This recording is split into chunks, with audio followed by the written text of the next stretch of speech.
Pagi kawan-kawan rekan guru semuanya.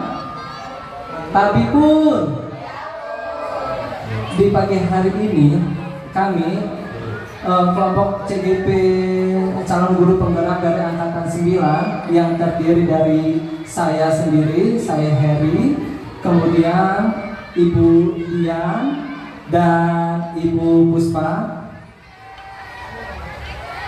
akan menjelaskan tentang judulnya tentang budaya positif.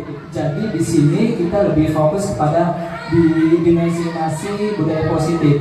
Dimensiasi itu artinya adalah kita sharing ya Ibu Bapak. Jadi seperti apa sih budaya positif yang akan kita aplikasikan ke dalam sekolah kita? Karena beberapa waktu yang lalu kita sering dengar ya Ibu, baru-baru ini terjadi anak guru disuruh sholat, ya, guru disuruh sholat, anaknya itu tidak mau, lalu anak tersebut melaporkan kepada orang tuanya, ya, baru-baru ini terjadi. Dan apa terjadi? Orang tuanya pun melaporkan kepada kepolisian. Akhirnya apa? Ya, silakan masuk. Akhirnya sang guru pun dilaporkan kepolisian dan dilakukan sidang etik, dan sampai saat ini kabarnya sidang masih berlangsung dan gugatan belum dicabut. Ya, jadi di sini kita akan mempelajari tentang diseminasi budaya positif. Di sini kita berkumpul, kita melakukan sharing, ya, kita melakukan sharing bukan untuk saling menggurui. Ya Ibu Bapak, nanti kita saling bertukar pendapat apa sih budaya positif. Dari beberapa budaya positif, konsep inti budaya positif yakni ada beberapa hal yang akan kita diskusikan. Yang pertama adalah perubahan paradigma belajar, kemudian disiplin positif, nilai-nilai kebajikan, kebutuhan dasar manusia, motivasi perilaku manusia, posisi kontrol guru, dan keyakinan kelas serta segitiga restitusi. Restitusi ya Pak Umar ya. Biasanya kalau udah kalimat restitusi beda. Kalau Pak Ali bilangnya presisi, iya. Karena dia calon polisi. Kalau Pak Umar bilang iya. Kalau Bu Siska yang sudah S2 mungkin konstitusi, beda lagi. Oke, untuk menambah semangat Ibu Bapak, coba Ibu udah bisa ya ice breaking, bisa tepuk semangat.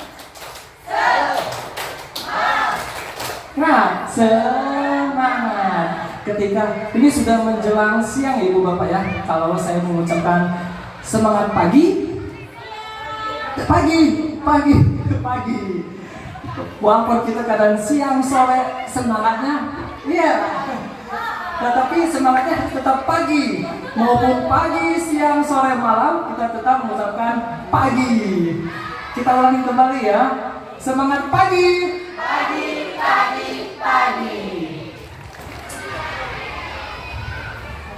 Terima kasih.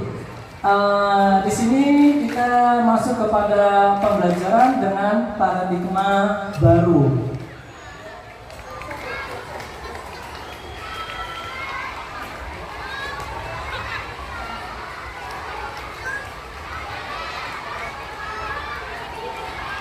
Ya, pembelajaran dengan paradigma baru yakni pembelajaran yang dirancang berdasarkan prinsip pembelajaran berdiferensiasi, sehingga para peserta didik belajar sesuai kebutuhannya berdasarkan tahap perkembangan sesuai teori psikologi modern mewujudkan profil pelajar Pancasila. Yang sudah kita ketahui yakni profil pelajar Pancasila itu kan sebelum kita masuk sekolah kita selalu anak-anak membaca bersama-sama, yakni profil pelajar Pancasila. Apa saja?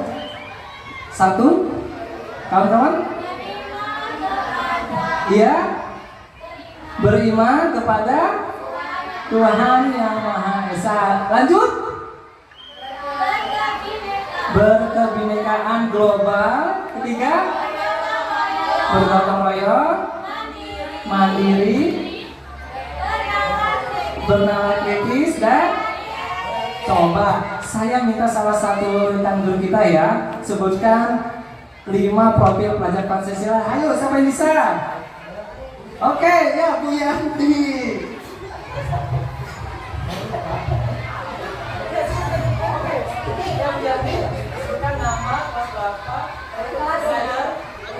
Terima kasih telah memberikan kesempatan kepada saya. Yang namanya profil pelajar Pancasila, aspek-aspeknya itu yang pertama beriman, bertakwa kepada Tuhan Yang Maha Esa, berkebinekaan global, bergotong royong, mandiri, bernalar kritis, dan kreatif. Terima kasih Bu Yanti. Ya, karena saya mendengar kelas Bu Yanti selalu ya setelah berdoa Asmaul Husna, kemudian maju ice breaking, dan salah satu ice breakingnya adalah bernyanyi tentang profil pelajar Pancasila. Lanjut, miskonsepsi tentang teori kontrol. Ya, di sini kadang-kadang kita salah persepsi ya. Salah persepsi terhadap siswa. Selama ini kita hanya memerintahkan siswa harus bisa A, maunya keinginan kita. Ya, inilah paradigma yang harus kita ubah, mindsetnya harus kita ubah. Sejauh ini kita lihat ya yang viral-viral di luar maupun di sini, insya Allah tidak ada di sini. Ayo anak-anak hafalkan perkalian 1 sampai 5. Oke. Anak-anak, ayo baca puisi dalam 1 jam harus hafal. Ya, ibu bapak, sebenarnya hal itu tidak diperbolehkan karena disinilah kita berkumpul untuk sharing, mencari solusi bagaimana cara untuk mendidik anak. Karena saat ini adalah kita berfokus kepada siswa. Ya. Di sini miskonsepsi tentang teori kontrol adalah ilusi guru mengontrol murid. Kemudian ilusi bahwa kritik dan membuat rasa bersalah mampu menguatkan karakter. Lalu ilusi bahwa semua penguatan positif efektif dan bermanfaat, serta ilusi bahwa orang dewasa berhak memaksa. Jadi kita tidak boleh memaksa anak untuk bisa berbuat apa langsung bisa secara instan. Soalnya manusia ini berjalan penuh dengan proses ya. Seperti kita dari bayi sampai saat ini, kita tidak bisa bayi melahirkan langsung bisa berjalan. Tidak ya, karena di sini adalah prosesnya. Iya. Mengubah paradigma stimulus respon ke pendekatan teori kontrol. Stimulus respon realitas kebutuhan kita sama. Ternyata realitas kebutuhan kita beda. Lanjut, semua orang melihat hal yang sama. Teori kontrolnya, kenyataannya setiap orang memiliki gambaran berbeda. Selanjutnya, kita mencoba mengubah orang agar berpandangan sama dengan kita. Realitanya kita berusaha, kenyataannya kita berusaha memahami pandangan orang lain tentang dunia. Lanjut, perilaku buruk dilihat sebagai suatu kesalahan. Kenyataannya semua perilaku memiliki tujuan. Orang lain bisa mengontrol saya. Hanya Anda yang bisa mengontrol diri Anda. Saya bisa mengontrol orang lain. Nyatanya Anda tidak bisa mengontrol orang lain. Stimulus respon selanjutnya, pemaksaan ada pada saat bujukan gagal. Kenyataannya kolaborasi dan konsensus menciptakan pilihan-pilihan baru. Dan yang terakhir, model berpikir menang kalah. Kita harus mempunyai model, ya, model berpikir menang. Next.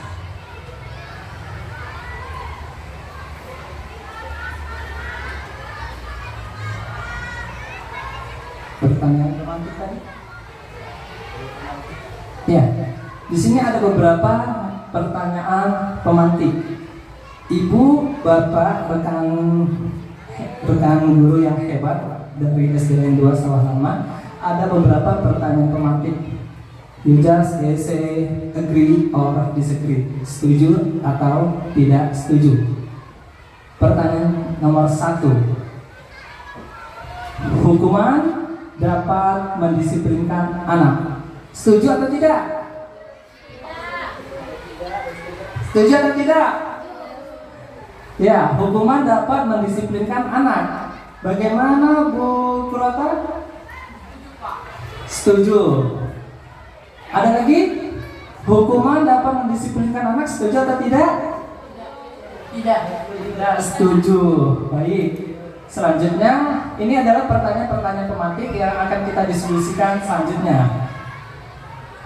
Nomor 2, pemberian hukuman dengan hal positif seperti membaca atau membersihkan halaman sekolah dapat meningkatkan disiplin anak. Setuju atau tidak? Bagaimana Pak Umar? Setuju. Iya, kalau setuju, apa itu Pak Umar? Ya, hukuman untuk membersihkan ini halaman ya. Ya itu apa namanya, untuk disiplin, itu apa namanya, biar untuk meningkatkan, untuk biar anak ini ada efek jerah gitu ya. Nah, itu yang kedua. Kalau yang pertama sih nggak setuju sih, karena nggak hanya hukuman doang yang ini. Jadi sebelum ada hukuman ada namanya peringatan ya dalam media. Jadi nggak harus anak itu langsung dihukum gitu. Ya. Baik, terima kasih. Kita mempunyai pandangan berbeda-beda ya. Nanti kita diskusikan bareng-bareng. Nomor 3, memberi penghargaan dapat meningkatkan motivasi belajar anak. Setuju atau tidak? Oke, salah satunya saya tanya Ibu Siska, nomor 3, memberi penghargaan dapat meningkatkan motivasi belajar anak. Setuju atau tidak? Sangat setuju. Sangat setuju. Ibu Niza, nomor 3, memberi penghargaan dapat meningkatkan motivasi belajar anak. Setuju atau tidak? Setuju sekali. Baik. Di sini rekan hebat dalam menjawab, ada beberapa yang setuju dan tidak setuju. Itu adalah sebagian kecil pertanyaan pemantik ya. Next.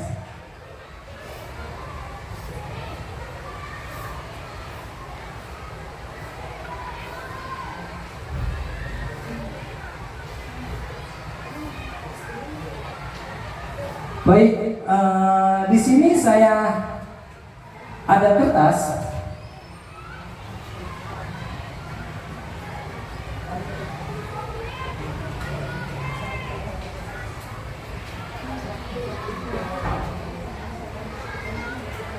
Ya.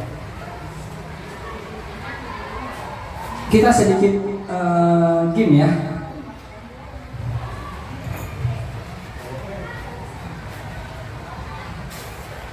Kegiatan kepalan tangan. Jadi cari berpasang, ya. Contohnya Bu Ella dengan Bu Arin. Nah, Bu Arin tidak. Nah, berdua dulu.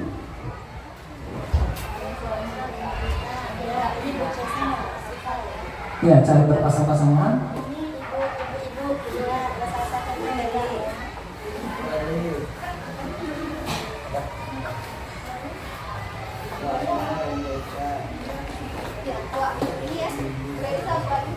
Oke.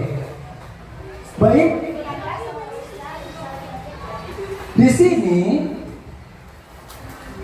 Di sini adalah kegiatan kepatangan, ada si A dan B. Ya, ada si A dan si B. Contohnya Bu Yanti adalah yang menulis A. Nanti yang B yang membujuk. Yang B membujuk ya. Sobeklah secari kertas kecil. Sudah ada? Sudah. Tulislah benda atau sesuatu yang sangat berharga untuk ibu bapak guru semuanya. Tulis sebuah benda yang sangat berharga.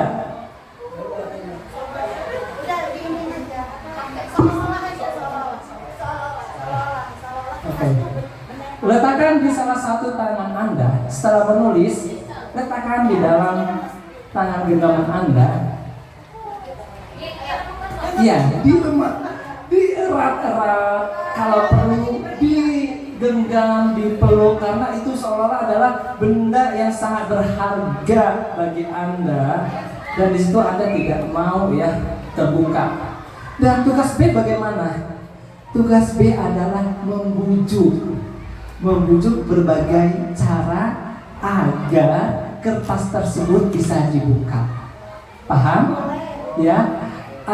Anda yang B memaksa sekuat tenaga atau membujuk secara halus atau disogok atau dikasih duit, tetapi bagaimana nanti respon si A? Oke, ya si B bisa membujuk, bisa mengancam kaos loh, kalau pulang nggak dibawain bakso. Oke, menghabis, merayu, ya berharga, seolah-olah benda Anda adalah sangat berharga. Gimana caranya Kak bisa dilakukan? Bu Yanti yang cantik, yang baik, boleh minta napasnya ya. Emang kertasnya untuk apa nih? Tidak. Kenapa?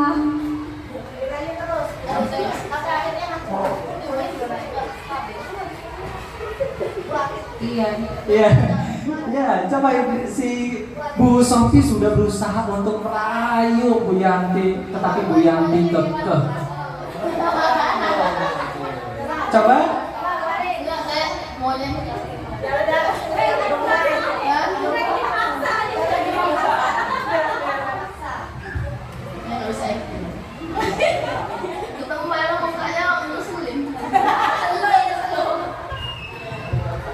Bu Ella, Hai. boleh minta kertasnya enggak? Tidak. Oh, boleh minta barangnya enggak? Nggak boleh. Kenapa? Ini kan barang berharga, jadi nggak boleh diminta. Tuker pempek boleh?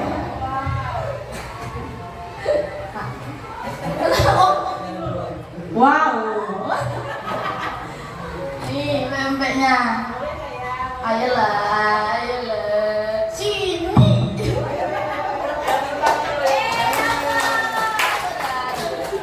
Berarti nggak berharga banget tuh. Jadi di sini posisinya ada yang tetap bertahan mempertahankan kewanitaannya, mempertahankan barangnya. Dan di sini ada yang mudah dibujuk rayu, ya. Dan bagaimana contohnya Pak Umar tadi? Pak Umar apakah berhasil? Pak Ali apakah berhasil merayu Pak Umar? Pak Umar boleh minta barangnya nggak? Karena dalam hadis dikatakan al muslim akul muslim. Jadi saling membantu.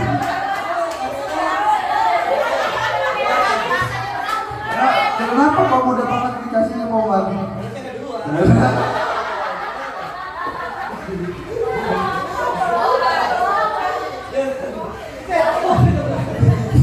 Baik, kawan-kawan, tepuk tangan dulu buat kawan-kawan kita semuanya. Jadi paradigma yang terjadi adalah ada yang tetap bertahan untuk mempertahankan barangnya, kemudian ada juga menyerahkan, ya, karena ya setelah diberi sesuatu, dan ada juga ambigu, membingungkan, memberikan tetapi ada lebih. Baik. Jadi dari hal tersebut, ya, bisa kita ambil kesimpulan, ya, yang mengontrol kita ini siapa? Bisa diambil kesimpulan apa tadi yang bisa mengontrol diri kita ini siapa? Diri kita sendiri. Iya, yang bisa mengontrol adalah diri kita sendiri. Ya, diri kita sendiri itu yang bisa menentukan maju atau tidaknya. Walaupun ada bujukan dari luar, ancaman dari luar, rayuan, sogokan, intinya adalah kontrol dari diri sendiri. Next.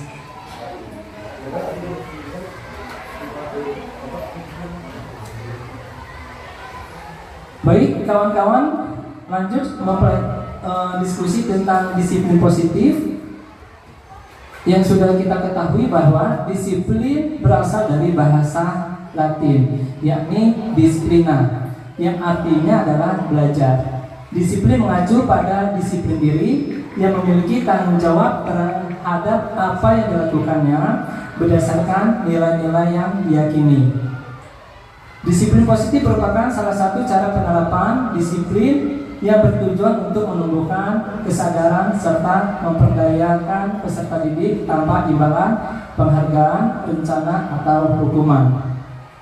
Sebagai pendidik, tujuan kita adalah menciptakan peserta didik yang memiliki disiplin diri sehingga mereka berperilaku mengacu kepada nilai-nilai kebajikan universal dan memiliki motivasi intrinsik dalam perubahan perilaku yang lebih baik. Selanjutnya adalah kita ice breaking dulu biar tidak membosankan. Permainannya adalah yang sudah mulai mungkin permainan door ya, Miss Sophie ya. Begini ya. Permainan door atau permainan jari deh, kayaknya lebih tepat permainan jari ya. Caranya begini, kita kasih contoh antara Bu Yanti dengan Bu Sophie main jari. Jadi 1, 2, 3, 4, 5. Contohnya adalah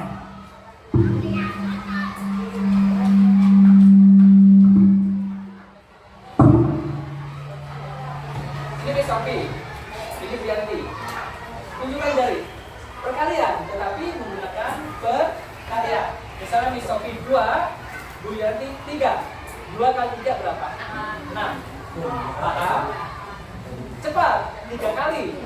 Siapakah pemenangnya? Sekali lagi, misalnya Bu Siska dengan Bu Ria, Bu Nanda. Set, 1 kali 1? 1.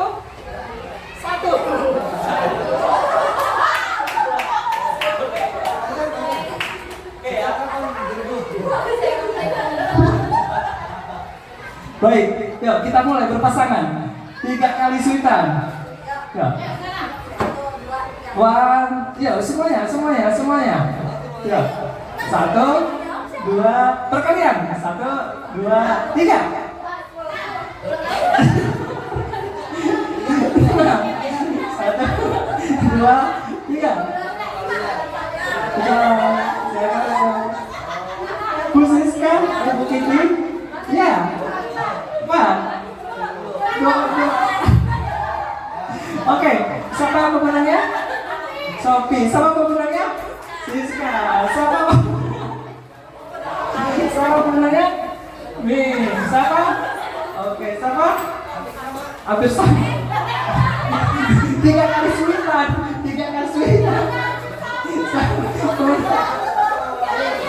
Ya. Baik. Ya, di sini belajar untuk ice breathing ya, biar tidak biar tidak ngantuk ya. Jadi kita konsentrasinya adalah tadi mempelajari perkalian. Tadi ada yang tek. Jadi ada nilainya sama, padahal kan 3 kali.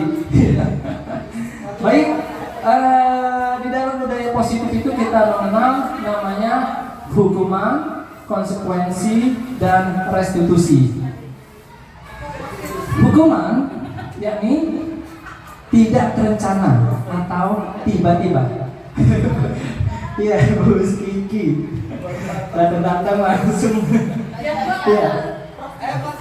Hukuman, jadi budaya positif itu ada 3 ya konsepnya, yang terdiri dari hukuman, konsekuensi, dan restitusi. Dijelaskan satu persatu.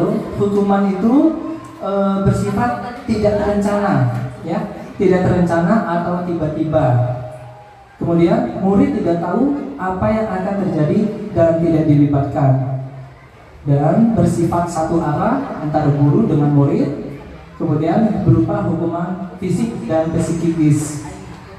Kebiasaan kita di sini lebih banyak kepada hukuman ya.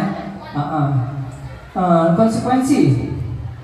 Konsekuensi itu lebih bersifat kepada ada peraturan, ya, ada peraturan yang kita buat, ada keyakinan kelas, ada kesepakatan kelas. Biasanya guru-guru memasang di kelas masing-masing itu ada kesepakatan kelas atau keyakinan kelas. Contohnya harap datang tepat waktu. Ya. Di sini konsekuensi bersifat terencana atau disepakati sesuai peraturan. Murid tetap dibuat tidak nyaman. Sikap guru selalu memonitor murid. Lanjut, restitusi akan dilanjutkan oleh Bu Dian nanti, tetapi saya membacakan sedikit apa itu restitusi. Ya, ini proses menciptakan kondisi bagi murid untuk memperbaiki kesalahan.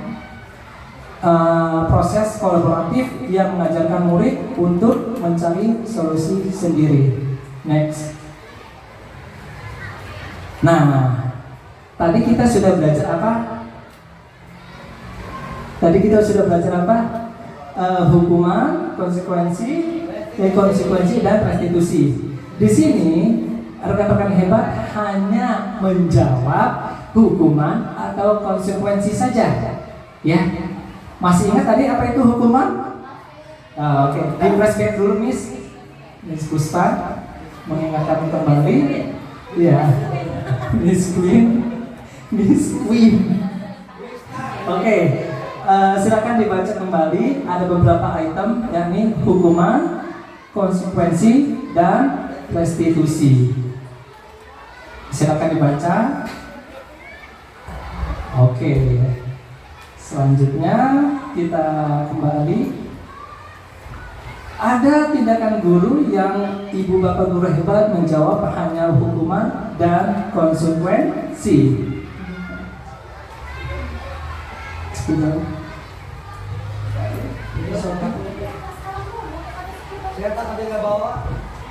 Oke. Mencatat. Ya, silakan ditulis Bu Dian. Kita ada kesepakatan nanti ya. Mencatat 100 kali di dalam buku kalimat. Saya tidak akan terlambat lagi karena terlambat ke sekolah. Itu jawabannya hukuman atau konsekuensi? Iya, coba angkat tangan yang paling banyak. Hukuman. 1, 2. Konsekuensi? Lebih banyak tulis konsekuensi. Oh ya. Lebih beda jakah dan hak aja ya, Budian. Lari mengelilingi lapangan basket 2 kali karena terlambat hadir di sekolah.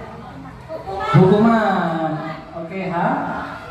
Oke. Murid diminta untuk push up 15 kali karena tidak menggunakan masker ke sekolah. Hukuman. Baik. Menggantikan kertas tugas teman yang telah dicoret-coret. Konsekuensi. Oke, baik. Membersihkan tumpahan air di meja tulis karena tersenggol pada saat belajar. Konsekuensi. Baik. Murid disuruh untuk mengenakan sepatu seharian di sekolah karena tidak mengenakan sepatu hitam.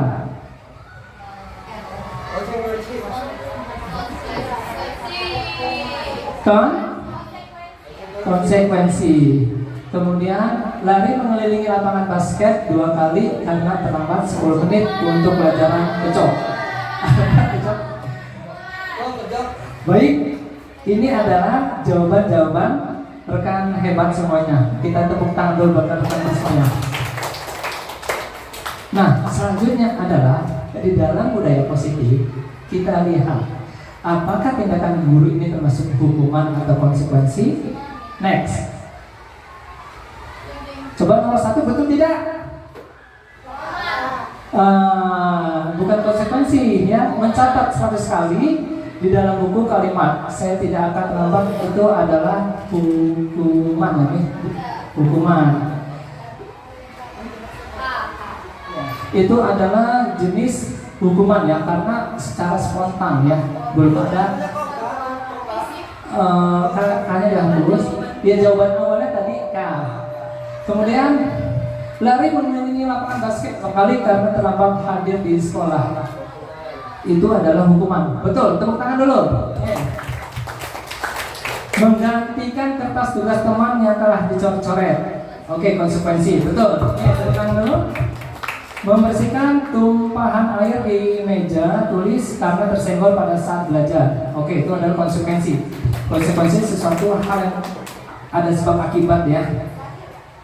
Murid disuruh untuk tidak mengenakan sepatu seharian di sekolah karena tidak mengenakan sepatu hitam. Itu adalah hukuman. Dan yang terakhir, lari mengelilingi lapangan pejok 2 kali karena terlambat 10 menit untuk pelajaran pejok. Itu jawabannya konsekuensi.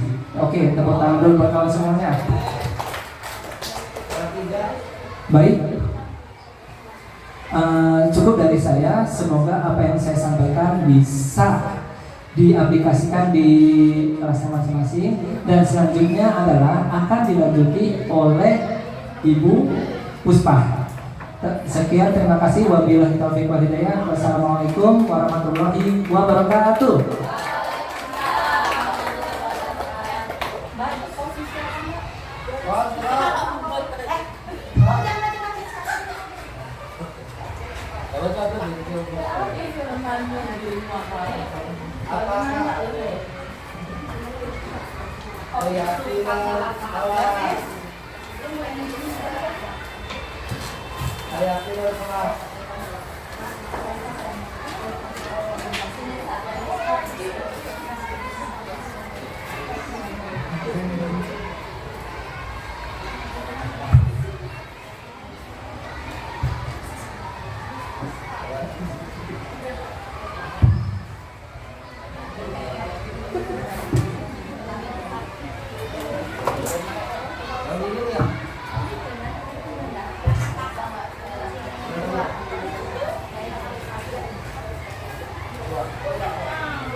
Calon-calon TGP insya Allah lulus untuk sesi kedua.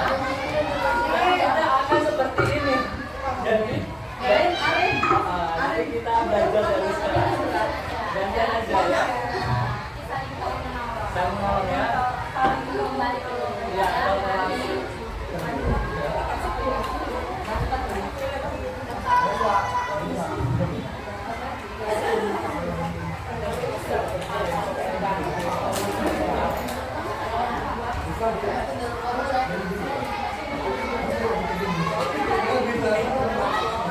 Oke, sambil makan ya.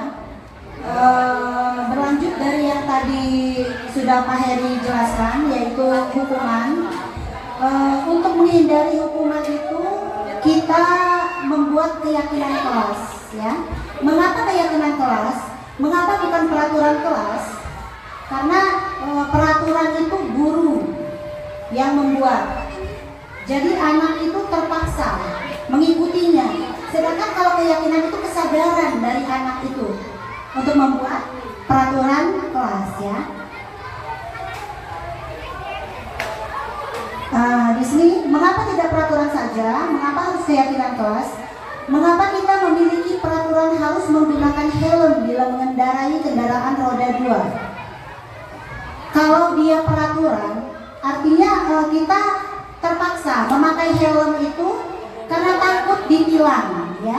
Tapi kalau kita meyakini kita memakai helm itu bukan karena takut ditilang, ya, untuk menghindari diri kita dari kecelakaan. ya. Itu maksudnya apa, Bu Rika? Iya, menjaga keselamatan.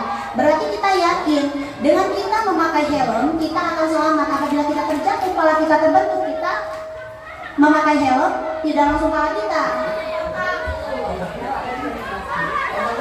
Saya mau salah. Terus mengapa kita memiliki peraturan 3M? Menggunakan masker, mencuci tangan, dan menjaga jarak 1,5 meter. Seperti tadi ya. Kalau kita menganggap itu suatu peraturan, berarti kita terpaksa. Tapi kalau misalnya kita meyakini, bisa jadi gimana meyakini nih. Yang kedua, dari diri kita sendiri memakai masker itu demi apa? Untuk kesehatan dan keselamatan diri sendiri, supaya terhindar dari virus. Yang ketiga, mengapa kita memiliki peraturan harus datang tepat waktu pada saat mengikuti pelatihan? Oke, tadi ada yang telat ya. Silakan Ibu Tiki.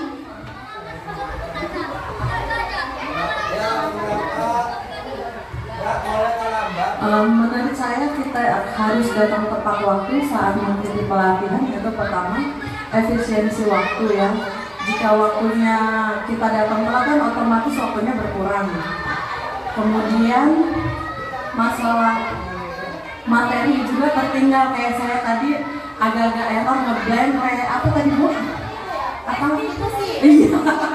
Iya, jadi ngancol ya. Jadi seperti itu Bu. Oke, terima kasih Bu Kiki. Jadi untuk mendukung motivasi intrinsik, kembali ke nilai-nilai atau keyakinan-keyakinan lebih menggerakkan seseorang dibanding mengikuti serangkaian peraturan-peraturan. Oke, pembentukan keyakinan kelas bersifat abstrak berupa pernyataan universal dibuat dalam pernyataan positif sedikit saja agar mudah diingat, sesuai dengan kondisi kelas dan sekolah sehingga mudah diterapkan. Semua warga sekolah atau warga kelas dilibatkan saat membuat keyakinan kelas.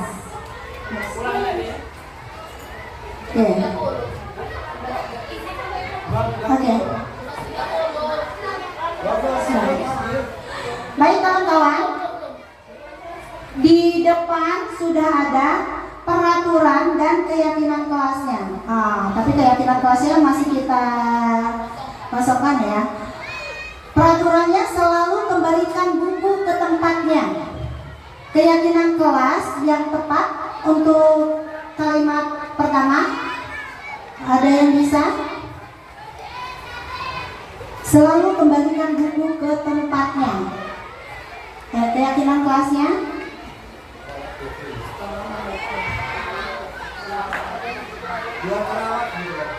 Gimana? Biar terawat. Keyakinan kelasnya. Ada yang lain? Bella?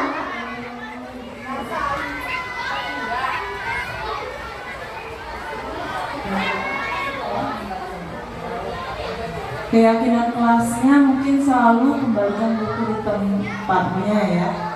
Itu lebih bertanggung jawab. Terima kasih Bu Ella. Yang kedua, dilarang mengganggu orang lain.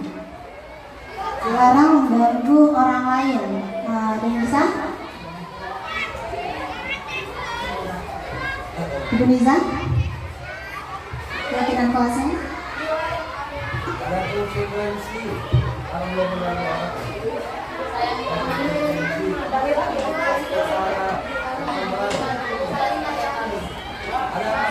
Salah satunya saling menyayangi bersama lain agar tercipta hubungan yang harmonis.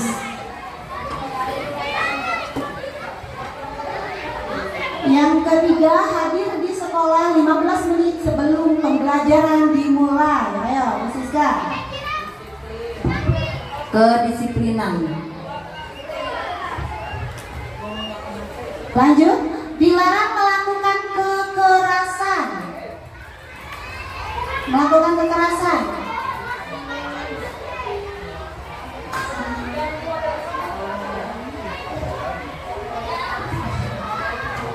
dilarang melakukan kekerasan peraturannya. Keyakinan kelasnya saling menghargai satu sama lain. Menghargai. Ya. Selanjutnya dilarang menggunakan narkoba.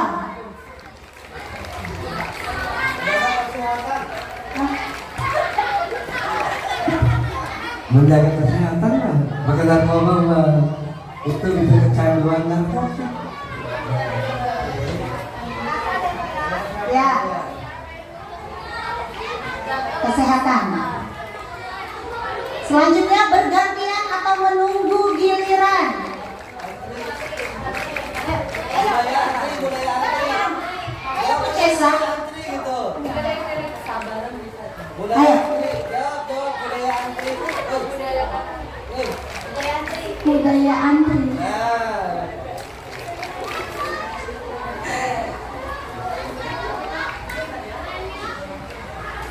Gunakan masker. Ayo, siapa yang belum?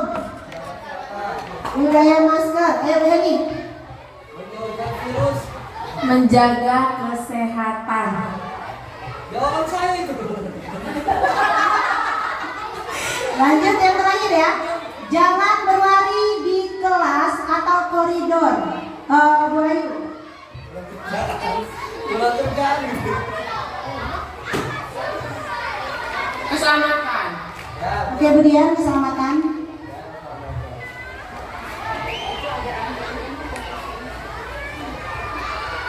Baik, kita cocokkan ya. Yang pertama, selalu kembalikan buku ke tempatnya. Keyakinan kelasnya tanggung jawab. Siapa yang jawab tadi? Tepuk tangan. Oke, Bu Ella. Selanjutnya, dilarang mengganggu orang lain. Menghormati ya. Menghormati. Oke, sama ya. Lanjut yang ketiga, hadir di sekolah 15 menit sebelum pembelajaran dimulai. Komitmen, menghormati orang lain sama disiplin. Lanjut, dilarang melakukan kekerasan. Keselamatan, menghormati, bisa menghadiri. Oh ya, masuk ya. Nah. Lanjut, dilarang menggunakan narkoba. Wih, kesehatan pintar. Lanjut, bergantian atau menunggu giliran. Budaya antri, menghormati orang lain, bersabar. Oke ya. Lanjut, gunakan masker kesehatan, jangan berlari, keselamatan ya. Sudah. Oke, sekarang kita coba ya membuat 10 keyakinan kelas. Dibagi aja ya, satu orang satu. Membuat keyakinan kelas. Tulis di sini.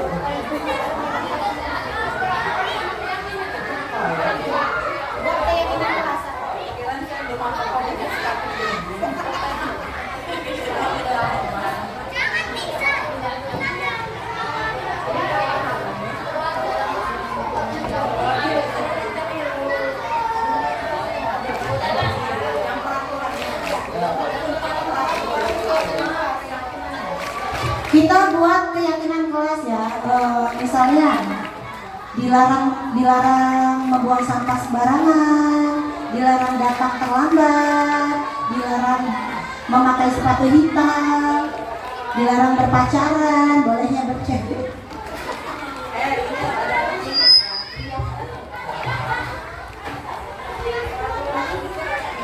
Keyakinan, oke.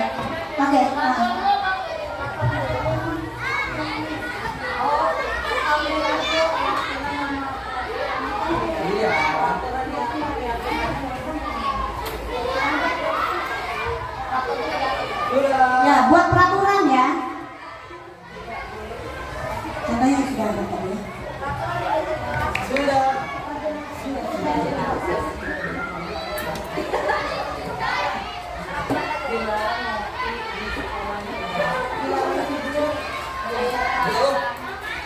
Jangan manja loh, kan sih? Jangan manja ya. Belum selesai juga.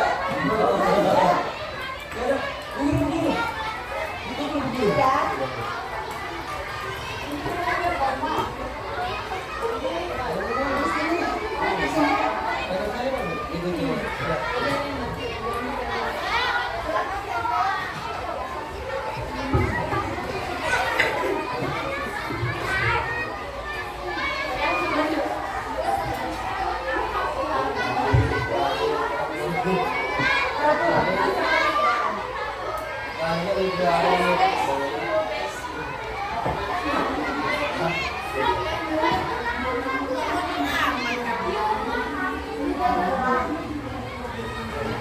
Berarti keyakinannya apa?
Oke, kembali lagi ya.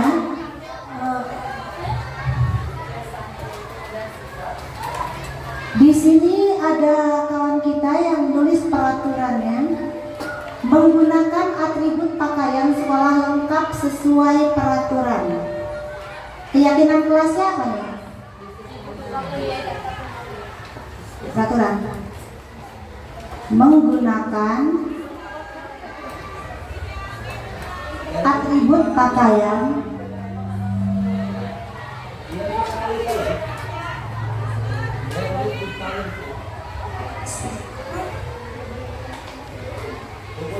Ya. Kamu aja yang nulis kasih nulis. Gak apa-apa, dia udah biasa nulis. Oke. Nomor 1 keyakinannya apa? Keyakinan kelas. Peraturannya menggunakan atribut pakaian sekolah lengkap. Disiplin. Nggak apa-apa biar jadi kerjaan bagus kalau. Iya, katanya itu.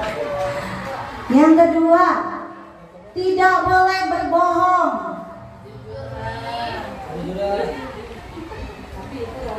Tidak boleh berbohong.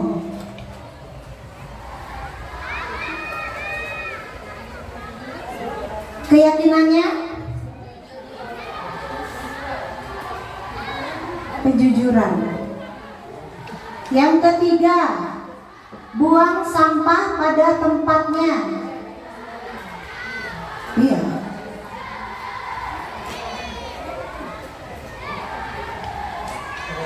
Buang sampah pada tempatnya.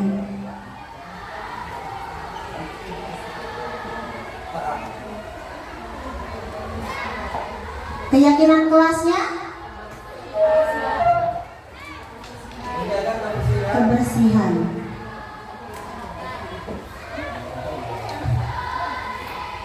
Yang keempat,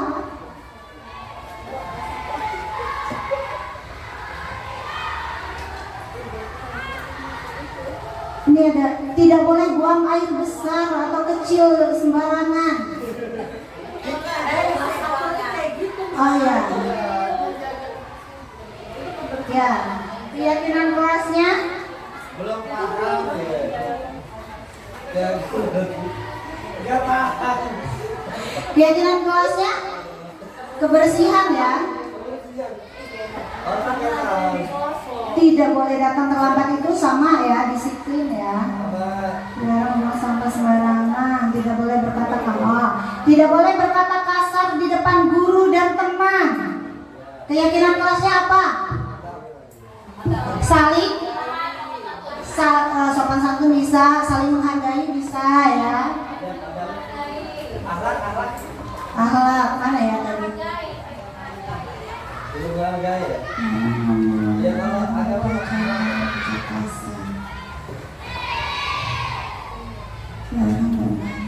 Nih, ada peraturannya, dilarang bermain di dalam kelas. Keyakinan kelasnya, ini biasanya kelas rendah ya paling ya. Ya.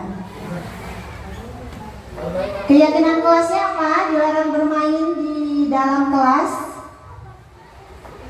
Disiplin ya, saling menghargai juga ya, karena mengganggu temannya. Kalau dia bermain di dalam kelas, ada yang serius itu terganggu. kenyamanan kelas. Yang mana? Sudah nyaman.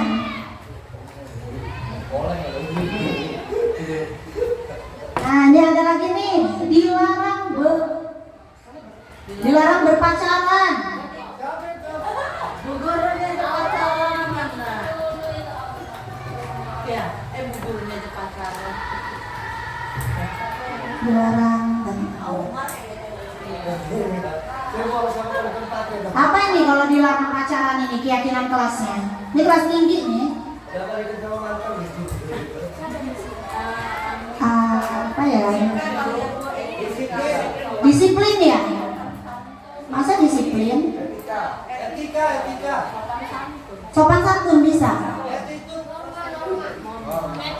Gak usah ngajarin attitude ya? Gak usah diajarin.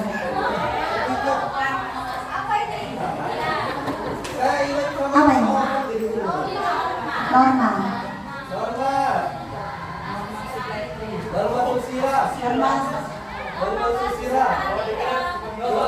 Sudah ya, yang lainnya sama ya, buang sampah di laci kita satukan aja, jadi buang sampah pada tempatnya ini ya.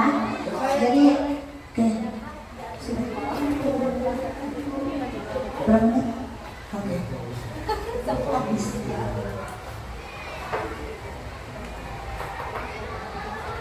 Jadi kita sekarang sudah tahu ya perbedaan peraturan dan keyakinan kelas itu seperti apa. Siapa yang sudah tahu peraturan? Kan tadi udah dibahas ya, peraturan itu keyakinan, ayo siapa yang masih ingat?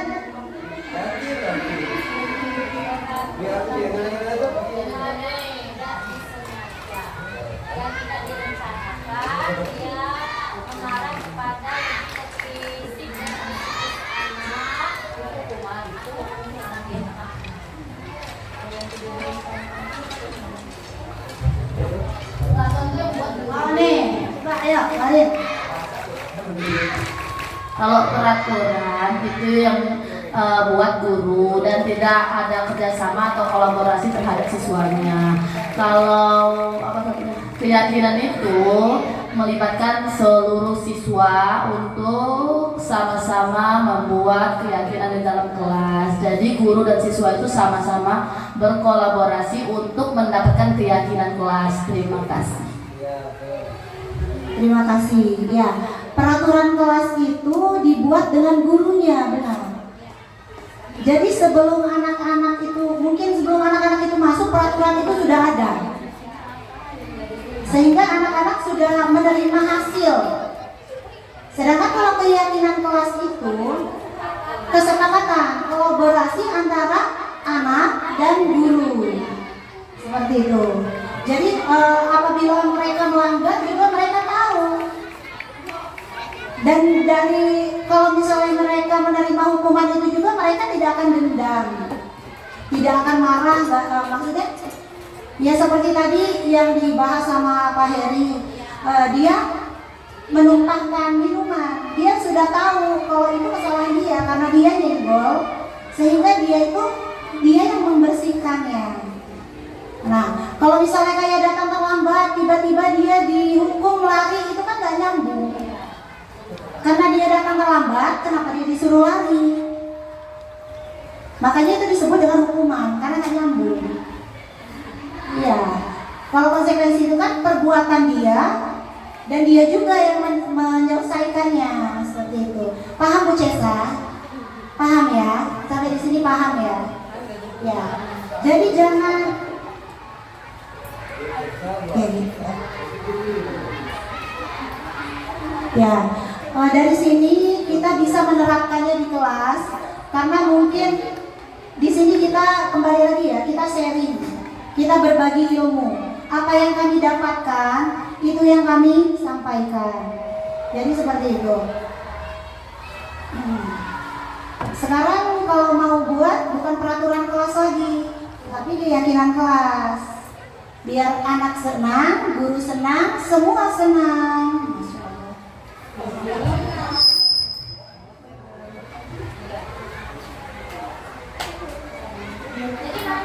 Oh iya, boleh. Begini Bu, jadi kan tadi sesuai dengan penjelasan yang Bu Guru sampaikan, saya mau bertanya. Sekarang kan tidak ada lagi yang namanya peraturan kelas, hanya ada keyakinan kelas. Jika ada anak misalkan yang melanggar kayak tadi tidak menggunakan atribut pakaian, dia masuk kategori keyakinan disiplin. Jika nanti ditemukan kesehariannya seperti itu, ada anaknya seperti itu, bagaimana penanggulangan? Kan kita nggak boleh pakai hukuman lagi, jadi bagaimana? Ya, terima kasih. Terima kasih Bu Yanti.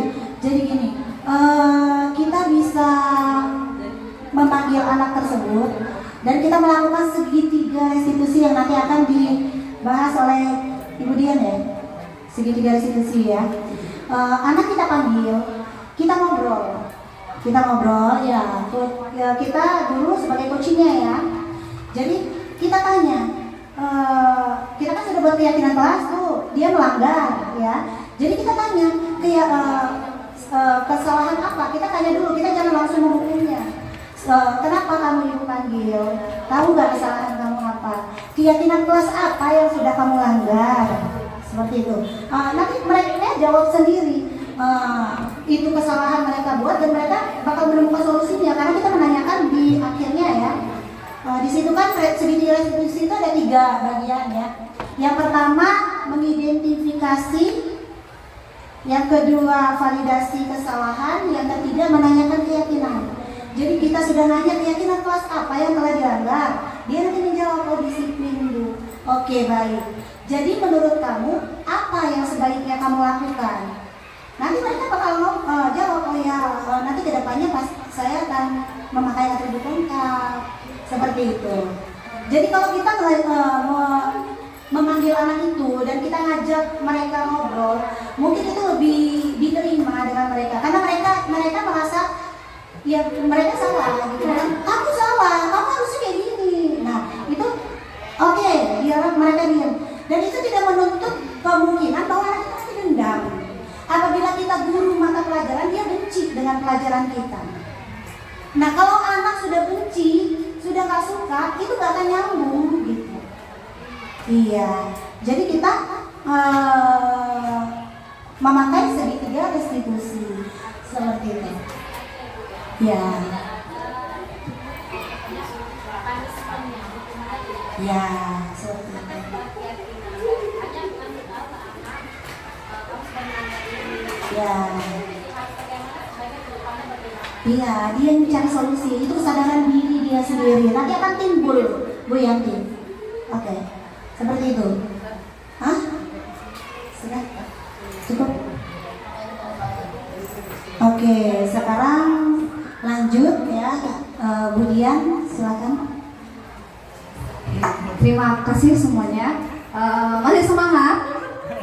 Ya, oke, kalau masih semangat kita tepuk semangat dulu ya. Tepuk semangat.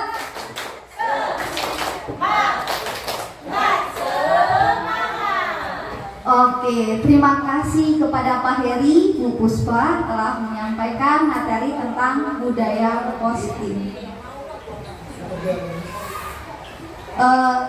Teman-teman, di sini saya akan melanjutkan tentang pembiasan budaya positif ya. Tadi Pak Heri dan Bu Puspa sudah menjelaskan beberapa nilai dari budaya positif. Kalau Mr. Heri ada yang masih ingat, dia menjelaskan tentang apa? Hukuman dan konsekuensi. Nah, tadi Bu Puspa juga sudah menjelaskan tentang keyakinan kelas. Nah, saya di bagian terakhir akan menjelaskan tentang posisi kontrol guru dan segitiga restitusi. Mungkin Bapak atau Ibu-ibu sekalian ini masih asing ya. Apa itu segitiga restitusi? Ada yang bilangnya konsekuensi segala macam ya. Nah, di sini mari kita belajar bareng-bareng bersama-sama penerapan segitiga restitusi. Bapak Ibu, segitiga restitusi itu adalah usaha kita untuk menyelesaikan masalah ya. Kalau orang dulu kita nih ya siswa kalau dapat hukuman dari gurunya, kita ini pasti akan takut ya Bu ya. Pasti kita akan tidak berani ngomong dengan orang tua. Nah, semakin berkembangnya zaman, perilaku tersebut sudah mulai hilang. Sekarang malah orang tuanya yang mulai ganas merasa ya. Jadi kita cuma salah sedikit, tiba-tiba orang tuanya melapor. Seperti yang tadi disampaikan Pak Heri, hanya ditegur dia nggak mau sholat, gurunya sekarang sampai di penjara. Oleh karena itu, mari kita belajar bareng-bareng untuk cara menyelesaikan masalah dengan murid supaya hal tersebut tidak terulang kembali, khususnya di sekolah kita ya, SD 2 Sawalama. Nah, sebelum masuk ke segitiga restitusi, kita akan belajar tentang 5 posisi guru dalam budaya positif. Tidak bisa dipungkiri ya Bu ya, kita pasti pernah menjadikan diri kita sebagai posisi penghukum. Ya, misal siswa salah, ya udah kamu selesaikan, bersihkan kamar mandi atau apa segala macam. Itu adalah posisi kita sebagai penghukum. Kita hanya menuntut hukuman berupa fisik. Ada lagi posisi kita sebagai pembuat rasa bersalah. Nak, kamu ini ibu udah capek-capek ngajar kamunya malah mainan aja. Gimana perasaan kamu terhadap ibu? Bukan? Pasti anak itu ada rasa bersalah gitu ya. Ada lagi posisi kita sebagai teman. Ya, kita juga sudah mulai mengajarkan sebagai teman. Oh gitu ya nak, ya udah sini ibu dampingi. kamu melakukan ini, yaudah saya sini kita kerjakan bareng-bareng. Hal-hal seperti itu adalah posisi kontrol guru. Ada lagi posisi pemantau. Nah, terakhir posisi kita sebagai manajer. Sebenarnya dari 5 posisi ini, 4 posisi ini, ada 4 posisi guru yang kalau bisa kita tinggalkan gitu. Kita rubah mindset kita menjadi posisi kontrol guru sebagai manajer, karena sebagai penghukum, pembuat bersalah, teman dan pemantau itu sekedar hanya satu arah. Jadi hanya guru yang melakukan. Dari siswa tuh belum muncul keyakinan, oh ini salah saya gitu. Saya harus berubah atas kesalahan saya, itu belum muncul. Oleh karena itu kita mengajak semua, khususnya saya juga masih belajar di sini, menerapkan posisi kontrol kita sebagai seorang manajer. Lanjut.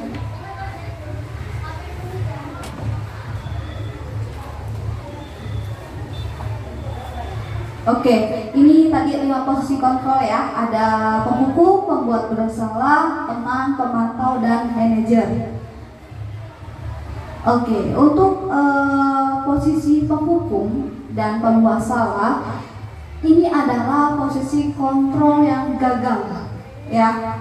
Mereka menganggap, guru ini menganggap bahwa itu benar, yang dilakukan benar, ternyata itu salah. Karena tadi seperti yang dijelaskan Pak Heri, bahwa setiap siswa melakukan sesuatu pasti itu ada alasannya, ya.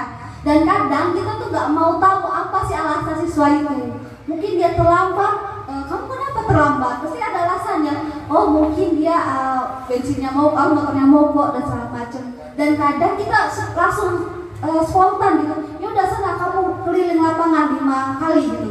Dan posisi itu adalah membuat kontrol yang gagal, ya, pembuat menghukum dan pembuat rasa bersalah. Mungkin siswa itu bakal diem gitu, tapi diemnya itu adalah memendam. Dia tidak tahu kesalahannya. Dia mungkin berubah tapi hanya sesaat.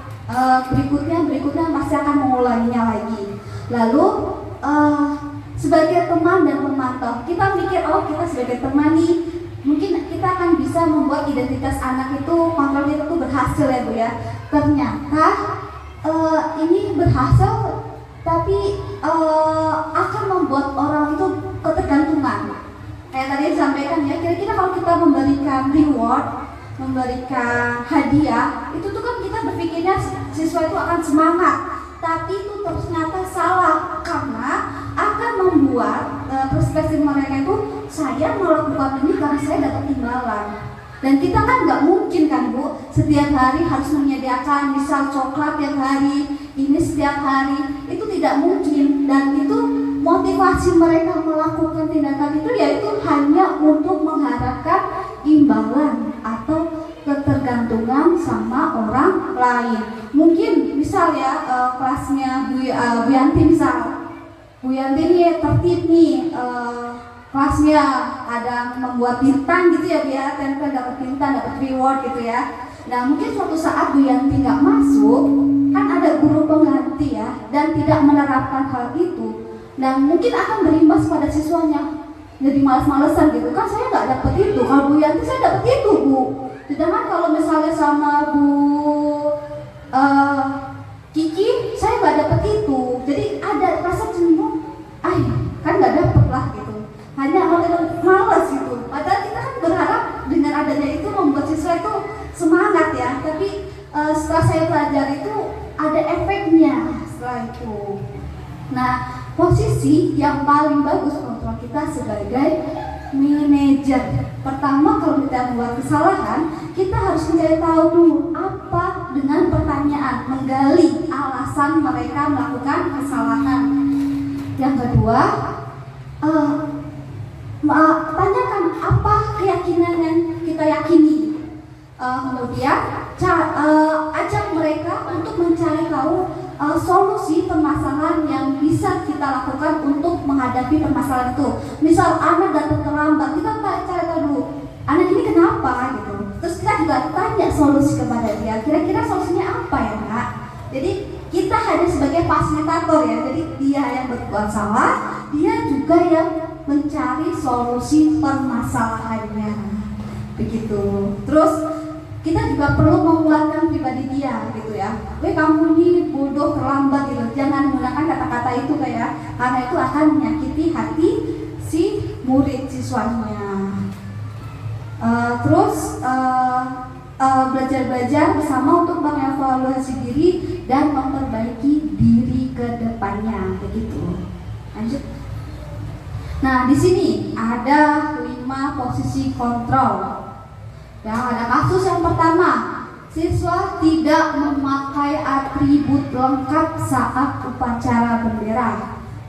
Ya, kalau di posisi kita sebagai penghukum, gimana Bu Yanti? Kalau kita penghukum, ada siswa Bu Yanti telat, misal hormat pada bendera selama 1 jam.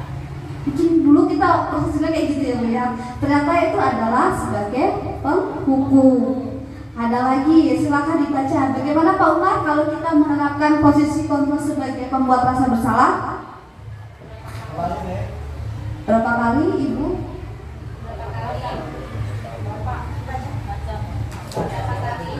Oh, aku baca ya Pak. Berapa kali ibu atau bapak harus memberitahumu? Kamu selalu saja mengecewakan ibu atau bapak.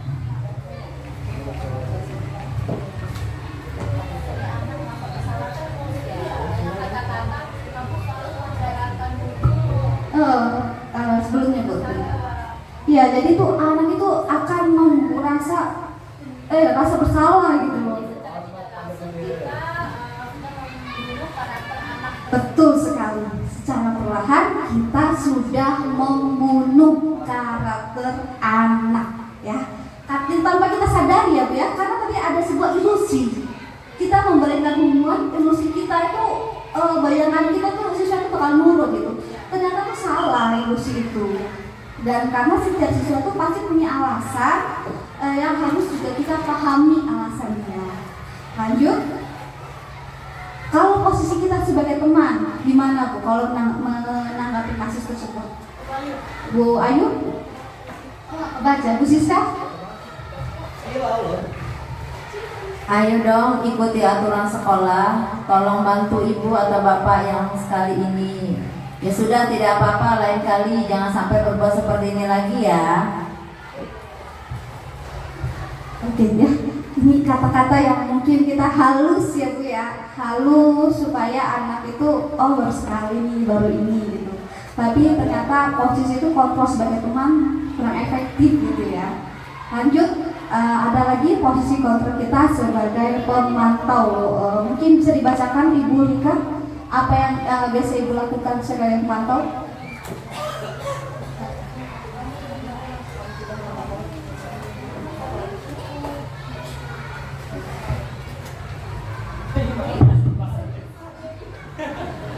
Sebagai pemantau, kamu sudah melanggar peraturan sekolah. Kamu tahu konsekuensinya.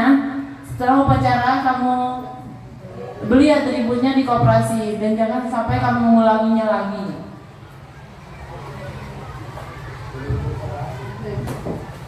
Oke, tadi yang posisi sebagai pemantau itu sudah mulai kita berangkat udah baik ya Bu ya. Ternyata masih ada aja yang kurang gitu.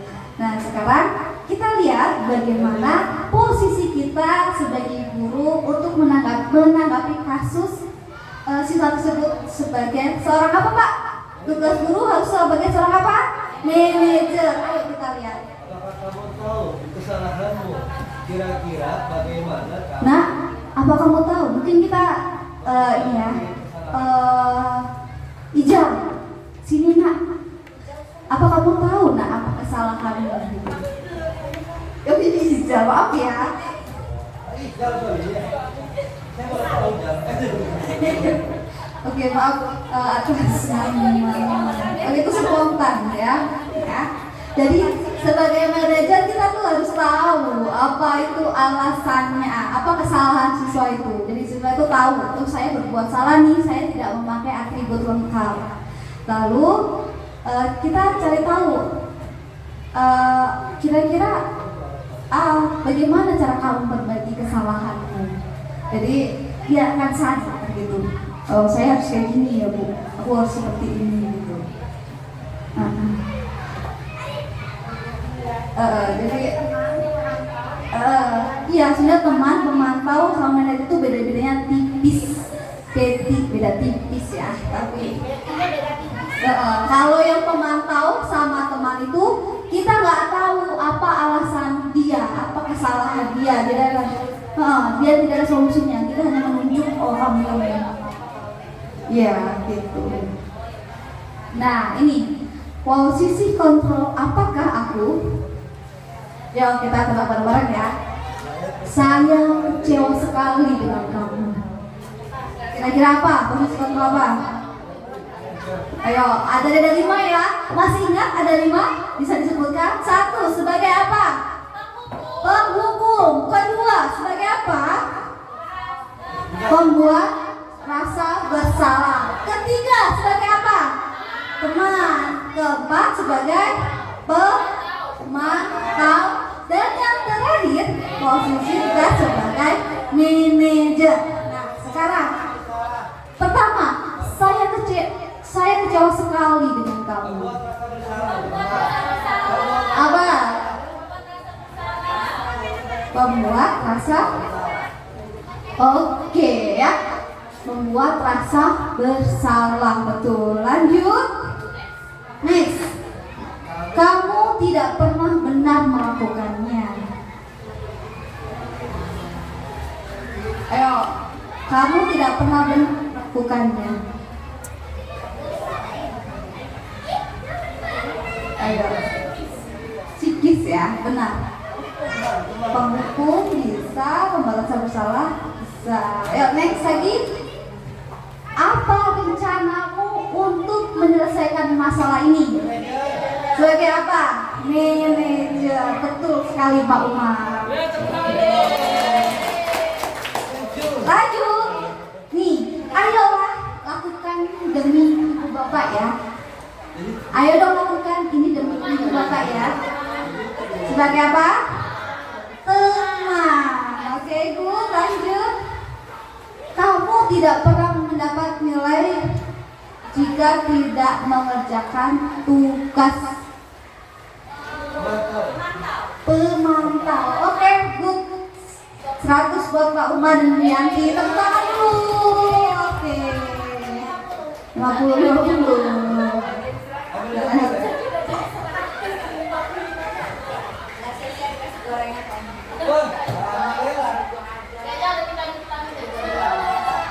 Oke, dari 5 posisi kontrol tersebut sudah paham Bapak Ibu? Gimana? Sudah paham apa belum? Paham? Oke ya, tadi 5 posisi kontrol seorang guru. Nah sekarang kita belajar segitiga restitusi. Ada yang bisa membacakan apa itu segitiga restitusi? Mungkin boleh dibacakan Ibu Heni. Suatu proses dialog yang dijalankan oleh guru agar dapat menghasilkan murid yang mandiri dan bertanggung jawab. Tepuk tangan untuk Ibu Heni. Ya, jadi segitiga restitusi adalah suatu proses dialog yang dijalankan oleh guru agar menghasilkan murid yang mandiri dan bertanggung jawab. Nah, kalau kita menjalankan segitiga restitusi, posisi apa yang kita lakukan?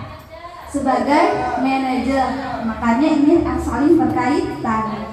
Nah, di segitiga restitusi ini ada 3 tahapannya ya Bapak Ibu. Yang pertama, menstabilkan identitas. Yang kedua, validasi tindakan yang salah. Dan yang ketiga, menanyakan keyakinan kelas. Oke, di tahap pertama, menstabilkan identitas. Untuk membuat anak yang merasa gagal karena berbuat salah menjadi positif terhadap dirinya. Ayo, kita harus menstabilkan identitas anak ya. Jadi kan kita tahu bahwa anak melakukan kesalahan, pasti mereka akan menganggap diri dia gagal. Nah, tugas kita mengembalikan rasa positif yang ada pada diri dia. Yuk, Dengan kata-kata seperti apa? Berbuat salah itu wajar, Nak. Yang kedua, tidak ada manusia yang sempurna. Bapak Ibu juga pernah melakukan hal itu. Ibu atau bapak tidak mau mencari siapa yang salah, tapi ibu bapak ingin mencari solusi atas permasalahan ini.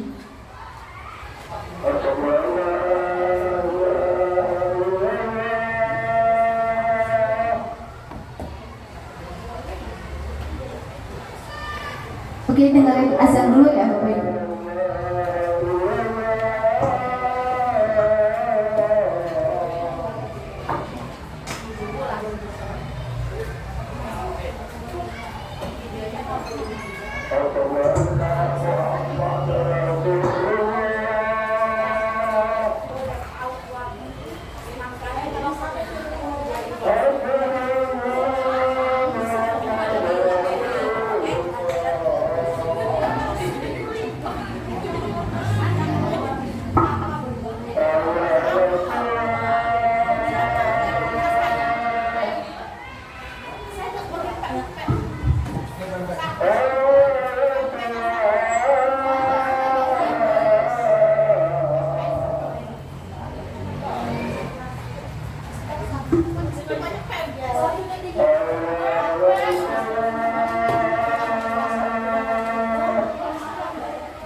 Baik, mohon dilanjut lagi ya, mengingat waktu. Oke, ya. Tadi menstabilkan identitas ya. Kita menggunakan kata-kata yang positif ya, supaya dia yang berbuat salah, ya, kita mengembalikan rasa kepercayaan diri dia lagi ya. Ini kata-kata untuk menstabilkan identitas. Lanjut ya. Tahap kedua yaitu validasi tindakan yang salah. Ini tahapan yang kedua. Tadi tahapan pertama apa Bapak Ibu?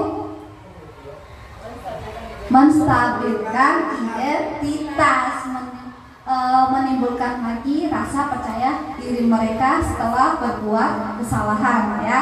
Nah sekarang tahap yang kedua yaitu validasi tindakan yang salah. Nah, prinsip ini menganggap bahwa setiap perilaku berupaya untuk memenuhi kebutuhan tertentu, ya. Jadi kita tahu kenapa alasan anak ini melakukan perbuatan tersebut. Pertanyaan kita bisa menggunakan kata-kata, kamu pasti punya alasan mengapa melakukan hal itu, ya. Nanti kita tahu alasan mereka. Yang kedua, padahal kamu bisa melakukan yang lebih buruk dari ini ya, tapi tidak seperti itu ya. Lanjut, kamu patut bangga karena telah melindungi sesuatu yang penting buat kamu. Misal anak yang berantem itu pasti kan dia ada melindungi sesuatu yang mungkin harga dirinya, mungkin ininya, makanya dia berbuat seperti itu, berantem. Nah kita tahu validasi tindakan yang salah. Lanjut, kamu melakukan kamu melakukannya karena ingin mempertahankan sesuatu yang penting bagi kamu, ya. Jadi kita tahu alasan-alasan mereka itu seperti apa dengan menggunakan bahasa yang lebih halus. Lanjut, tahap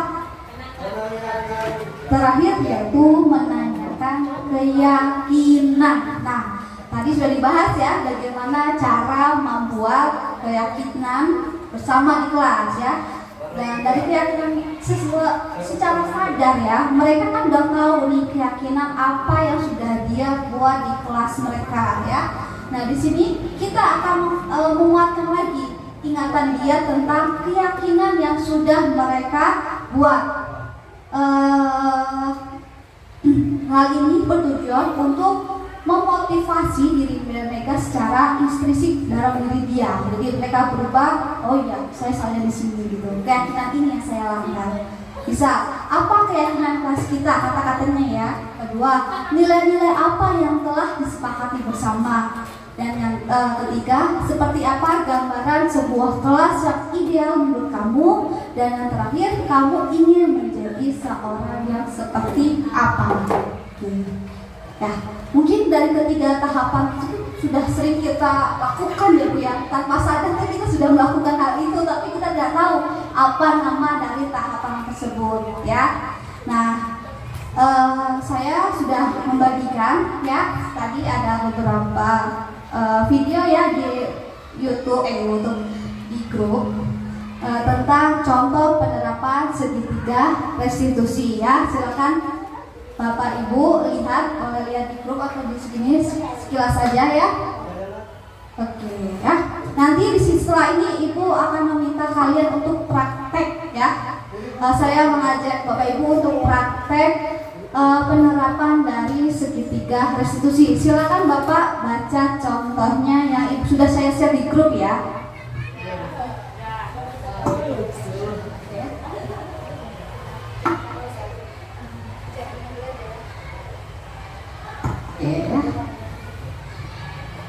Sudah ada yang tadi sudah dilihat, kayaknya kita perlu praktekkan ya Bu ya, biar kita tahu bentuk nyata dari pelaksanaan segitiga restitusi. Siapa yang mau praktek? Ayo, siapa yang mau praktek?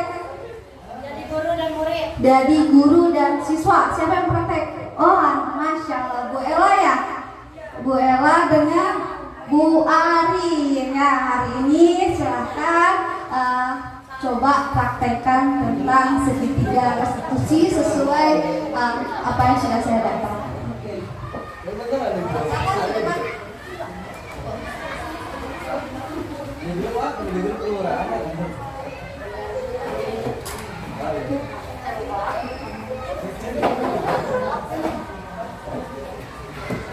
Gurunya siapa? Muridnya siapa? Ini boleh. Ada tiga. Ini ada karbon, diukuli.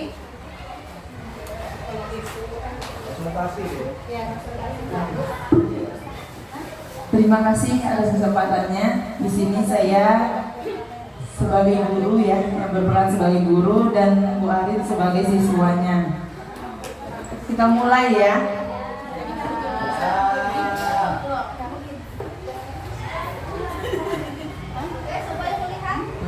Arin, sepertinya Ibu dengar kamu kemarin bertengkar ya? Iya Bu, habisnya aku kesel sih. Kesel kenapa? Itu si Umar selalu mencontek hasil pekerjaan saya. Bukan hanya PR, bahkan tugas sehari-hari pun sering mencontek. Oh begitu, jadi kamu kesal dengan Umar karena suka mencontek kamu. Jika ibu jadi kamu juga, ibu pasti kesel lah kalau begitu ya. Kamu dari itu ibu pasti akan melakukan hal yang sama kalau ibu merasa seperti itu. Iya Bu. Lalu apa yang kamu lakukan terhadap Umar? Saya marah-marah Bu, dan tanpa sadar saya mengebrak meja. Oh gitu, pasti kamu melakukan itu ada alasannya kan? Iyalah Bu, masa saya diem aja? Saya kan sudah susah payah ngerjain tugasnya, tapi Umar hanya mencontek, tidak mau mengerjakan sendiri. Ya wajar lah, kamu sangat marah karena tidak rela hasil pekerjaan kamu dicontek begitu saja oleh Umar. Ibu sangat menghargai tindakan kamu yang tidak berbuat buruk lebih dari itu. Misalnya memukul. Sekarang mari kita pikirkan tindakan kamu yang sampai menggebrak meja. Apakah sesuai dengan keyakinan kelas kita? Tidak Bu. Jadi menurut kamu keyakinan kelas apa yang sudah kamu langgar? saling menghargai teman. Ya, betul sekali ya, Rin. Menurut kamu saling menghormati antar teman itu penting tidak? Penting, Bu. Baik, kalau menurut kamu itu penting, jadi keyakinan apa yang harus kamu lakukan pada saat kamu sedang marah? Saya harus lebih sabar. Ya, memang begitu ya, kamu harus lebih sabar. Kamu bersedia memperbaiki masalah ini?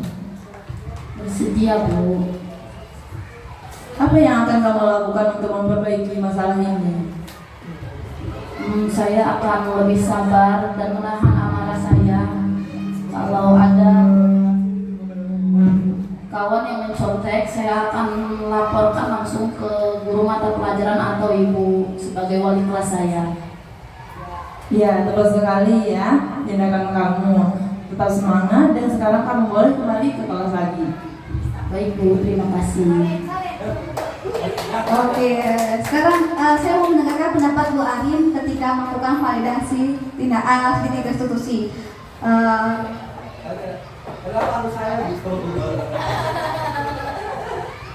Oh ya, dari kasus yang sudah kami perankan tadi, saya menganggap bahwa dari siswa, saya berperan sebagai siswa, bahwa siswa itu harus mengetahui kesalahan-kesalahannya dan berani meminta maaf. Kemudian di kemudian hari akan berusaha untuk memperbaikinya. Terima kasih.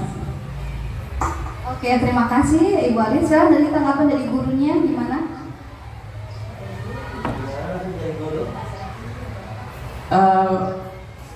Menurut pendapat saya sebagai gurunya, yaitu yang kita harus menghargai murid kita apabila dia melakukan kesalahan. Jangan langsung menghukum apa yang dilakukannya. Itu tadi kita perlu melakukan segitiga restitusi. Yang pertama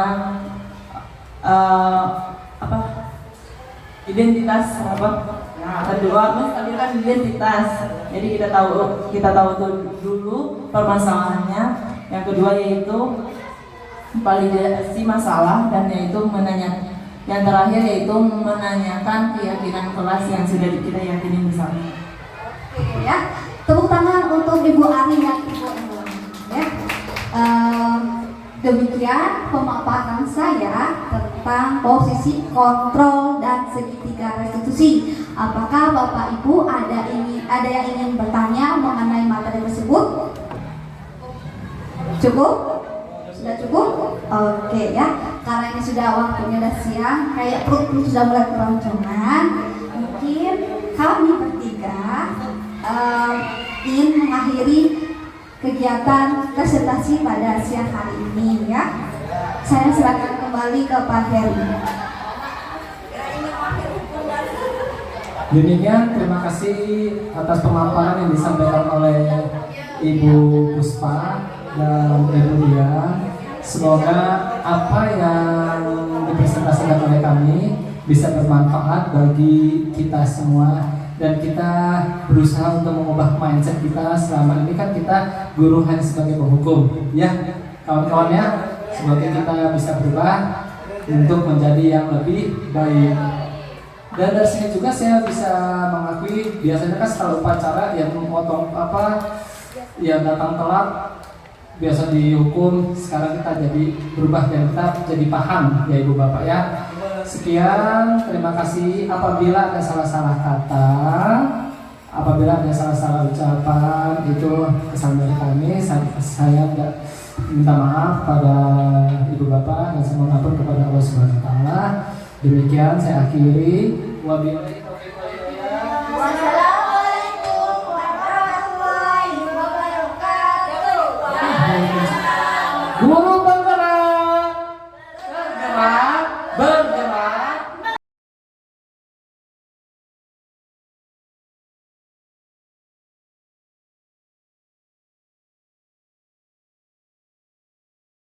Anak-anak, hari ini kita akan belajar bagaimana cara membuat keyakinan kelas ya. Ya. Ada yang udah tahu apa itu keyakinan kelas? Tidak. Udah tahu ya. Jadi pada waktu dulu biasanya kita membuat aturan, tapi aturan itu hanya dari guru aja ya. Nah sekarang kita belajar membuat keyakinan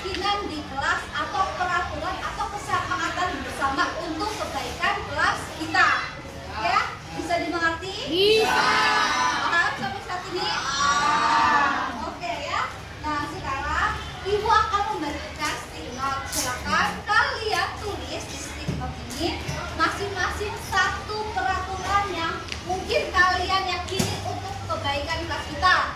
Misalnya dilarang makan di kelas atau apapun itu ya. Bisa dimengerti? Ya. Oke. Satu anak satu ya. Satu anak buat satu peraturan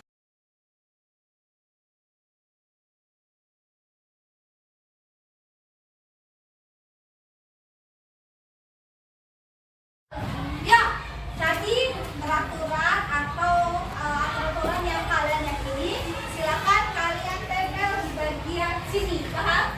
Berurutan ya, dari mana dulu mulainya? Dari absen satu. Oke, absen satu, Damar.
Terima kasih sudah menuliskan peraturan yang ada di kelas.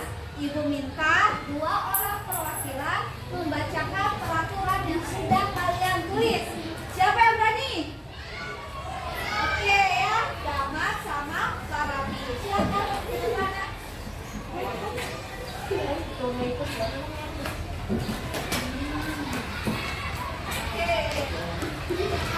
Farabi bagian ini.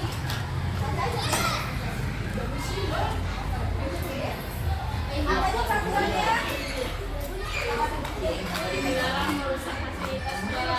Dilarang merusak fasilitas sekolah. Setuju atau tidak? Setuju. Nah, kita ubah langsung ya. Dilarang merusak menjadi kalimat positif untuk membuat keyakinan kelas. Jadi kalimatnya itu nggak ada kata-kata dilarang ataupun jangan. Kira-kira apa kata-katanya? Tadi apa kata-katanya, Nak? Dilarang merusak fasilitas sekolah. Berarti kata-katanya harus gimana? Nggak ada kata-kata dilarang. Nggak boleh. Nggak boleh. Menjaga fasilitas sekolah. Nanti keyakinan pertama kita yaitu menjaga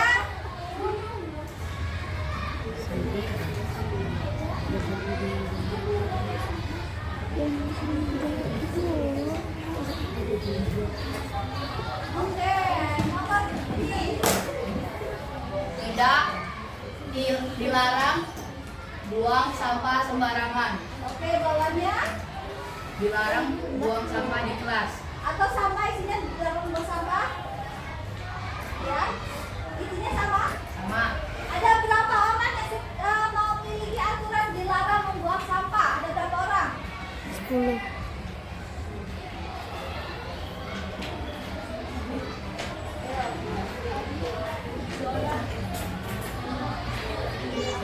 Ada 9 orang yang ingin membuat aturan dilarang membuang sampah sembarangan. Dilarang itu kalimat positif atau negatif? Negatif. Berarti positifnya gimana? Dilarang membuang sampah sembarang. Berarti katanya harus membuang Sampah pada tempatnya. Membuang sampah pada tempatnya.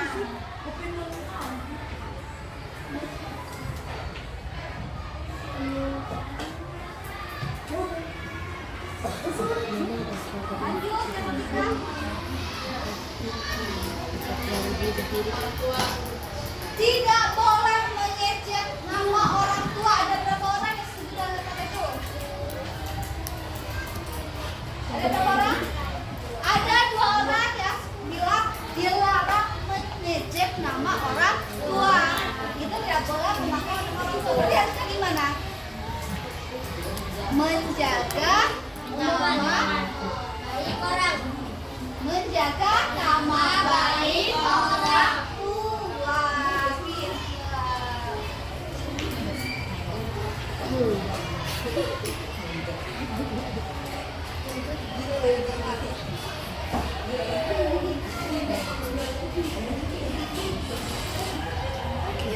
Dilarang untuk ngomong jorok di kelas.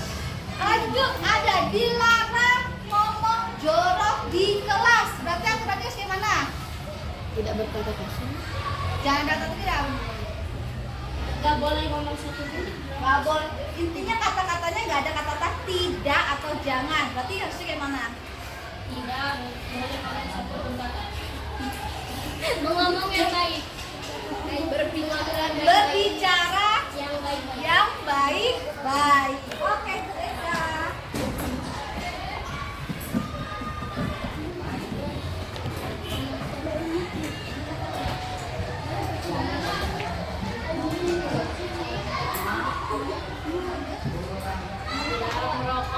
Bila ada kata-kata teman kalian menyebutkan dilarang merokok, berarti kata-katanya seperti apa sekarang? Dilarang merokok, berarti Tidak boleh. tidak boleh merokok. Kata-kata positifnya Lebih baik tidak merokok.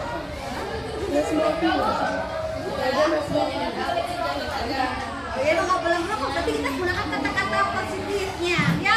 Benar nih, kelas kami ini biasanya tuh sering menggunakan kata-kata si merokok ya. Makanya kita buat keyakinan dilarang merokok. Kayak mana kata-katanya? Belum menjauhi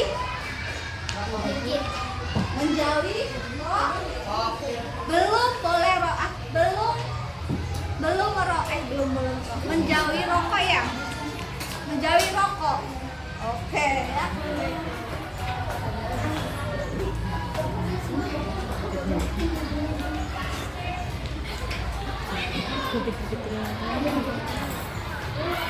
Dilarang makan saat jam belajar.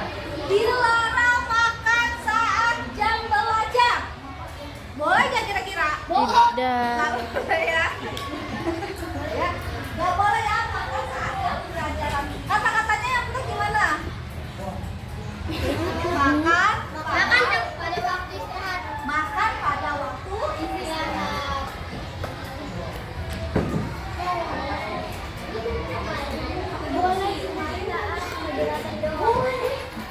Dari sini harus cuma yang tadi di depan lebih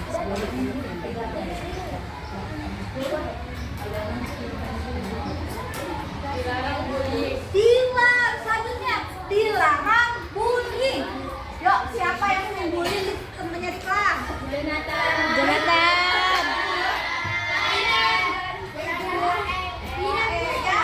Nah, kita sepakat ya. Sudah boleh adanya bullying. Kata-kata positifnya apa coba? Ayo, kata-kata positifnya gimana? Saling menghargai teman. saling menghargai antar teman. Oke.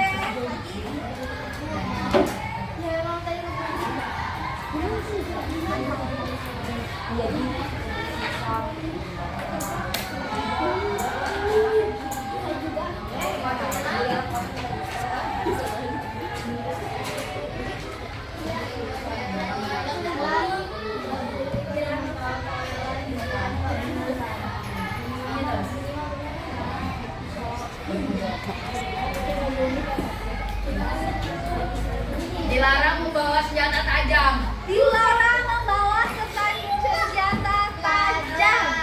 Tapi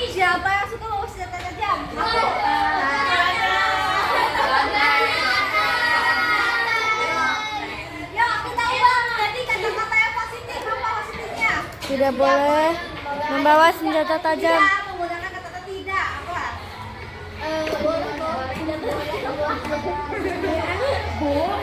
Ya tidak boleh, Bu.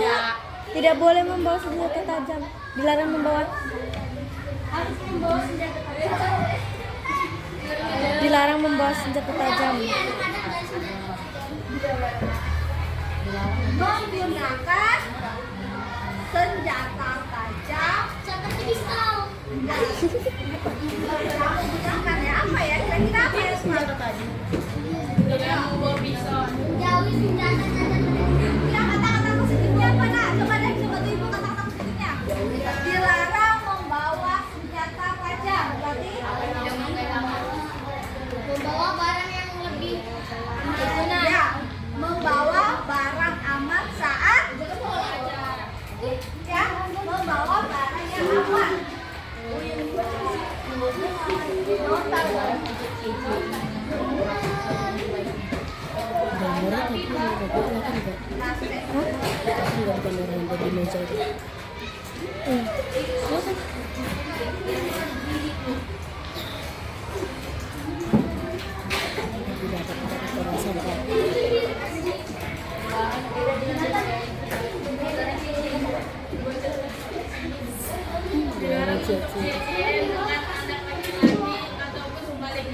dilarang cie-ciean antara laki-laki dan perempuan.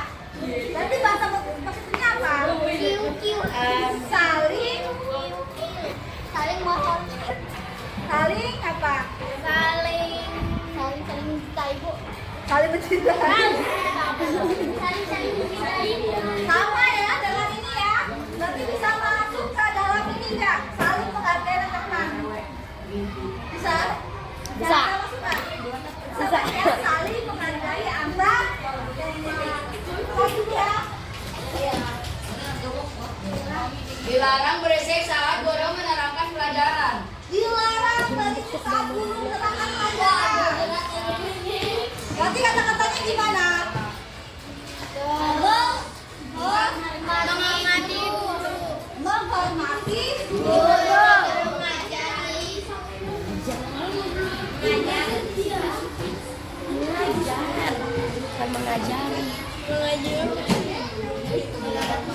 Ininya nggak estetik.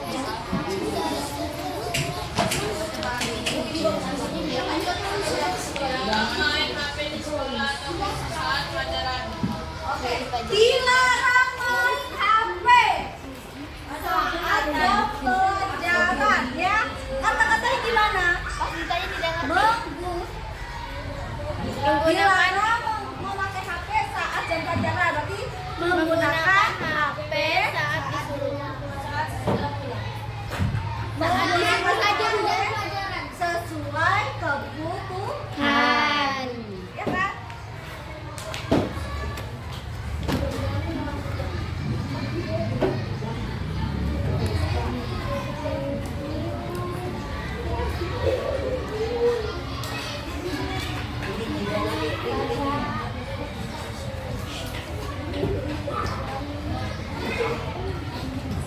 Ya, oke.